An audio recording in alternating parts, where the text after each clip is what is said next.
చేసుకుంటున్నాను. ఈరోజు ఇలా మేము కృతజ్ఞత కూడిక ఏర్పాటు చేసుకున్నామంటే మొదటగా దేవుని కృప మాత్రమే. యెహోవా కృప మన ఎడల హెచ్చుగా ఉన్నది అన్నట్టు దేవుడు చూపే కృప మా కుటుంబం ఎడల చాలా హెచ్చుగా దేవుడు చూపిస్తూ వచ్చారు. కృప వెంబడి కృపను మారాను మధురంగా మార్చారు మా జీవితాల్లో. అది అందరూ దేవుని ఎదుట నేను ఆయన కృపను మా ఎడల చేసిన కార్యాలు నేను వివరించాలనుకుంటున్నాను. మొదటగా ఇది మా కుటుంబంలో జరిగే నాకు తెలిసి మొదటి కృతజ్ఞత కూడిక ఇది. ఎందుకంటే మీ అందరికీ తెలుసు, నాన్న ప్రార్థనకి రారు, నాన్న విగ్రహారాధకులని మీ అందరికీ తెలుసు. నేను రెండు విషయాల గురించి మాట్లాడాలనుకుంటున్నాను. మొదటి విషయం ఒక గృహం, దేవుడు ఇచ్చిన ఒక గృహం విషయం అయితే, ఇంకొకటి నాన్న దేవుని సన్నిధికి రావడం మరొక ఎత్తు. ఈ రెండు విషయాల్లో నేను సాక్ష్యం చెప్పాలని ఆశపడుచున్నాను. మొదటిగా మేము ఇరుకులో ఉండే స్థితి నుంచి దేవుడు ఇంత విశాలతకి నడిపించాడు.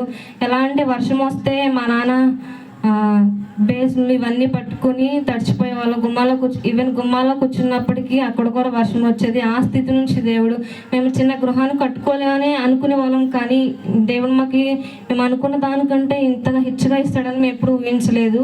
ఏమీ లేని స్థితి నుంచే ఇది ఇల్లు స్టార్ట్ చేసాం. మేము అందరూ చూసి ఎలా కట్టుకోండొచ్చు అనుకోవచ్చు, కానీ నేను ఒకటే చెప్పగలను, దేవుడు ఎప్పుడు ఇల్లు స్టార్ట్ అయిన నుంచి ఇప్పటి వరకు ఎప్పుడు ఇంటి విషయంలో ఏ అవసరత వచ్చి ఆయన వైపు చూసినా కానీ రహస్య స్థలంలో ఉన్న ధనాన్ని నేను ఎక్కిస్తానని మాట్లాడుతూ వచ్చారు. ఆయన గుప్పలు విప్పి ప్రతి అవసరతని ఏ టైంకి ఏం కావాలో మాకన్నీ ఆయనే సమకూరుస్తూ వచ్చాడు. ఎప్పుడు నా 2017-18 సంవత్సరాల్లో దేవుడు నాకు ఒక వాగ్దానం ఇచ్చారు.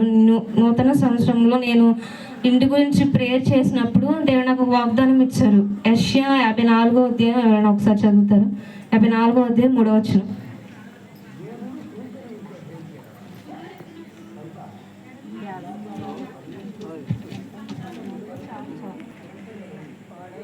మొదటిగా 54వ అధ్యాయం 3వ వచనం, కుడివైపునకును ఎడమవైపునకు నీవు వ్యాపించదు.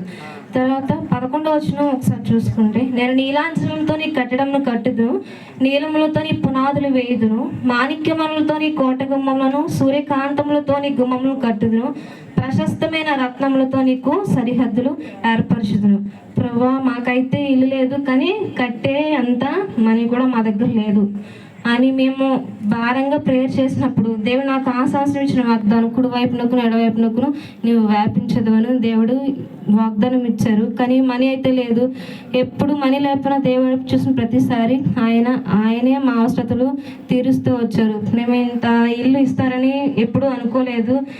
దేవుడు ఊహించే వాటికంటే అత్యధికంగా చేయవాడు. మా జీవితాల్లో అత్యధికంగా దేవుడు జరిగిస్తూ వచ్చారు. ఇంకొక విషయం ఏంటంటే, మా నాన్న చిన్నప్పటి నుంచి పూజలు చేస్తూ ఉంటాడు. ఇక్కడ ఉన్న మీరు అందరికీ తెలుసు, చాలామంది అంటూ ఉంటారు, శ్రీను ఇంకా మారాడు, ఇంకా విగ్రహారాధనలోనే ఉంటాడు ఎప్పుడు అని. నాకు తెలిసినప్పటి నుంచి ప్రేయర్ ఇలా చేస్తే దేవుడు ఆన్సర్ ఇస్తాడు, నిజమైన దేవుడు నేను గ్రహించి నేను ప్రేయర్ చేయడం మొదలుపెట్టినప్పటి నుంచి నాకు ఆశ ఏంటంటే, ప్రభువా, నేను చనిపోయేలోగా మా నాన్న నీ సన్నిధికి రావాలి, ఎవరైతే మారలేదు అని అన్నారో వాళ్ళ ఎదుట నేను ఒక సాక్షిగా నిలబడాలని. పరిస్థితులు మారినట్టు కనిపించినా కానీ నేను పరిస్థితులను చూడలేదు, పరిస్థితులు మార్చగల దేవుని వైపు చూసాను. ఎందుకంటే ఆయన కార్యం చేయగా త్రిప్పివేయగలవాడు లేరు కనుక. దేవుడే సమస్తమును జరిగించేవాడు. అదే ప్రార్థన ప్రతిరోజు, ఏది మర్చిపోయిన నాన్న మాత్రం మారాలి ప్రభా, ఆయన సన్నిధిలోనే ఉంచాను. ఇంకొకటి చెప్పాలంటే, నేను నాన్న గురించి ఎంత ప్రార్థన చేశానో అంతే ఎక్కువగా అన్నయ్య గారు చేశారు. ఈరోజు నేను చెప్పగలను, ఒక వ్యక్తి చేసిన ప్రార్థన ఆయన ఉన్నా లేకపోయినా ఖచ్చితంగా అది ప్రతిఫలం ఇస్తుంది. అది మా జీవితంలో జరిగింది. అన్నయ్య గారు ఉన్నప్పుడు ఎప్పుడు చెప్తుండేవారు, నాన్న ఎప్పుడైనా మారతాడమ్మా, నువ్వే నాన్న ఎలా అయినా సన్నిధి నడిపించాలి, నువ్వు ఒక సాక్షిగా ఉండాలి, నాన్న మారాలని. నాన్న ఎప్పుడైనా ఒక్కసారి క్రిస్మస్కి పరిచయం చేయడానికి వచ్చినప్పుడే అన్నయ్య గారు చాలా హ్యాపీగా ఫీల్ అయిపోయేవారు. దేవుడు అన్ని జనంలో నాన్నను కూడా నడిపిస్తున్నాడమ్మా, ఇంకా ముందుకి నడిపించాలమ్మా. ఈరోజు నాకు అన్నయ్య గారు నాన్న మందిరానికి వచ్చారని చెప్పాలని ఆశ ఉంది, కానీ అన్నయ్య గారు మన మధ్య లేరు. కానీ ఆయన చేసిన ప్రార్థన అయితే వ్యక్తం కాలేదు నా విషయంలో, నా కుటుంబం విషయంలో కూడా. ఎవరేమన్నా కానీ నేను ఒకటే అనుకున్నాను, ఎవరైతే మా నాన్న మారలేదు అనుకున్నారో నేను ఒకటే అనుకున్నా, ప్రభు వాళ్ళ ఎదుట నేను సాక్షిగా ఉండాలి అంటే దేవుడు ఒక మాట మాట్లాడాను నాతో. నేను నీ ఎడల జరిగించబోయే కార్యాలు ఎలా ఉంటాయంటే, అన్ని చేతులు చెవులు గింగరమనేటట్లుగా ఉంటాయి, నేను నీ ఎడలో అలాంటి కార్యాలు చేస్తానని దేవుడు మాట్లాడారు. దేవుడు ఇచ్చిన వాగ్దానాలకి కొన్నిసార్లు మనం చేసిన ప్రేయర్కి రోజులు పట్టవచ్చు, నెలలు పట్టవచ్చు, సంవత్సరాలు పట్టవచ్చు. దేవుడు నాకు ఇచ్చిన వాగ్దానానికి కొన్ని సంవత్సరాలే పట్టాయి, కానీ దేవుడు ఇచ్చిన వాగ్దానం అయితే నెరవేరుస్తూనే వచ్చారు. ఎక్కడ కూడా ఏది నెరవేర్చలేదు అన్నది లేదు. మనం దేవుని ఎదుట చాలా తీర్మానాలు చేసుకుంటాం ప్రతి సంవత్సరం ఇయర్లో ఇది చేయాలని. కానీ మన తీర్మానాలు మనం ఎలా తీసుకుంటామో, కానీ దేవుడు ఇచ్చిన ప్రతి వాగ్దానం మనం ఏదైతే విశ్వసించి ప్రార్థిస్తామో దేవుడు ఖచ్చితంగా మన జీవితంలో నెరవేరుస్తాడు. ఇది నేను చాలా అనుభవపూర్వకంగా చెప్తున్నాను, ఎందుకంటే అది మా నాన్న ఒక ఉదాహరణ, ఇది మా గృహం ఒక ఉదాహరణ. ఎందుకంటే ఎంతో లేని స్థితి నుంచి ఈ ఇల్లు కట్టుకున్న స్టార్టింగ్ నుంచి ఇప్పటి వరకు చూస్తే ఎన్నో ఇబ్బందులు ఎదుర్కొంటూ వచ్చాం. నాన్న కూడా చాలా కష్టపడుతూ చాలా స్ట్రగుల్ అవుతూ వచ్చాడు. నేను ఇట్లాగా మందిరంలో చూస్తాను, ఇంత తొందరలో చూస్తానని నేను అనుకోలేదు. ఎర్లీ మార్నింగ్ లేచి నానే మోకాళ్ళ ప్రార్థన కూడా చెప్పాలంటే నేను కూడా ఒక్కోసారి మోకాళ్ళ ప్రార్థన కూడా చేసుకోలేను. అలాంటిది నాన్నని దేవుడు ఆ స్థితి నుంచి ఈ స్థితికి నడిపించాడు. ఒక అద్భుత రీతిగా అసలు మారాను మధురంగా మార్చాడు మా జీవితాల్లో. దేవుడు ఎంతో లేని స్థితిలో కూడా, ఏమీ లేని పరిస్థితుల్లో ఎలా అన్నప్పుడు కూడా దేవుడే ఏలేకి ఎలా అయితే ఆహారం ఇచ్చాడో నిజంగా మా జీవితాల్లో చెప్తే అవి ఒక వింతగా అనిపిస్తుందేమో అని చాలా ఉన్నాయి చెప్పడానికి, కానీ సమయం అయితే లేదు. నా జీవితాల్లో అయితే లేమిలో కూడా దేవుడు సమృద్ధిని ఇస్తూ వచ్చాడు. ఎందుకంటే ఆయన బిడ్డలను ఎప్పుడు ఆయన ఎందుకు భయభక్తులు గల వారికి ఏ మేలు కూడా కొదువై ఉండదు. ఆయన బిడ్డలు ఎప్పుడు ధనవంతులుగానే ఉంటారని దేవుడు మా జీవితంలో ఎప్పుడు కూడా లేమి ఉన్నా కానీ అందులో కూడా సమృద్ధిని ఇస్తూ వచ్చాడు. ప్రతి విషయంలో కానీ ఎక్కడ కూడా విడిచిపెట్టలేదు. ఎన్నో అనారోగ్య పరిస్థితులు, ఎన్నో అపవాది మమ్మల్ని బాధపరుస్తూ వచ్చింది. అయినప్పటికీ దేవుడు తన అగ్ని కంచెను వేసి ఎన్ని అపవాది ప్రయత్నాలు చేసినా, ఎన్ని శోధనలు వచ్చినప్పటికీ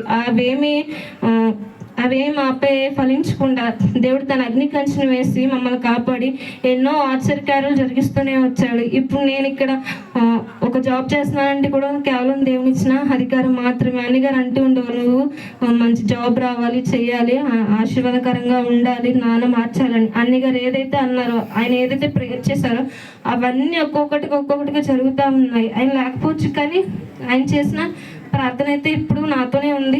ఎప్పుడు ప్రేయర్ చేస్తూనే ఉండేవారు. ఆ ప్రేయర్ ప్రతిఫలం ఒక్కొక్కటిగా దేవుడు నెరవేరుస్తూనే వస్తున్నాడు. ఎందుకంటే ఆయన వాగ్దానం ఇచ్చి నెరవేర్చే దేవుడు. ఎప్పుడు ఎన్నో అద్భుత కార్యాలు ప్రతి కృప వెంబడి కృపను దేవుడు మాకు అన్నిటిని నాట్యంగా మార్చారు. నీ సరిహద్దులు నేను విశాలపరుస్తాను, నీలాంచలంతో నీకు కట్టడాలు కడుతాను అని దేవుడు సెలవిచ్చి ఉన్నాడు. ఆ ఇచ్చిన 2018లో ఇచ్చిన వాగ్దానం దేవుడు ఇప్పుడు నెరవేర్చారు. ఇది మేము పెట్టుకున్న కృతజ్ఞత కూడిక. కానీ ఇలాంటివి ఎన్నో మా ఇంట్లో కృతజ్ఞత కూడిక, దేవుని నామానికి మహిమకరంగా మేము ఎన్నో జరిగించుకోవాలని మా కుటుంబం గురించి ప్రేయర్ చేయండి. అలాగే దేవుడు 3 సంవత్సరాల క్రితం మా నాన్న విషయం మాట్లాడారు. నేను గుంటూరులో ఉంటాను, హోసన్న మినిస్ట్రీస్కి వెళ్తాను, ఏసన్న గారి చర్చికి. అక్కడ దేవుడు గుడారుల పండుగలో మాట్లాడారు. ప్రభా ఇంకా మా నాన్న ఎప్పుడు మాట్లాడాను, ఎప్పుడు సాక్ష్యం చెప్పాలి అన్నప్పుడు ఆ రోజు ఒక దైవ సేవకుల ద్వారా నాతో మాట్లాడారు. ఎవరైతే కుటుంబాల్లో ఒకరు వస్తారు, ఒకరు రారు, పిల్లలు వస్తే భర్త రారు, భర్త వస్తే భార్య రాదు, అట్లా చాలా కుటుంబాలు ఉన్నాయి. కానీ దేవుడు ఇక్కడికి వచ్చిన ఈ ప్రాంగణంలోకి వచ్చిన నువ్వు నెక్స్ట్ మళ్ళా నువ్వు వచ్చేటప్పుడు నీ కుటుంబంలో ఉన్న వారిని నా సన్నిధికి నేను నడిపించుకుంటానని మాట్లాడారు. సంవత్సరం అయిపోయింది, మళ్ళా గుడారుల పండుగకి వెళ్ళాను. నానైతే అప్పటికి రాలేదు. అప్పుడు నేను మరలా దేవుడిని ప్రశ్న వేస్తున్నాను, ప్రభా నువ్వు వాగ్దానం ఇచ్చావు కదా, ఇంకా నెరవేర్చలేదేంటి నా జీవితంలో, మా నాన్న ఇంకా రాలేదేంటి ప్రభా నీ సన్నిధి కంటే. దేవుడు మాట్లాడాడు, నేను మౌనంగా ఉన్నాను, కానీ మౌనంగా ఉంటే నేను వెనక నుంచి కార్యం చేస్తున్నాను. నేను చేస్తున్నది ఇప్పుడు నీకు తెలియదు, నువ్వు తర్వాత తెలుసుకుంటావు.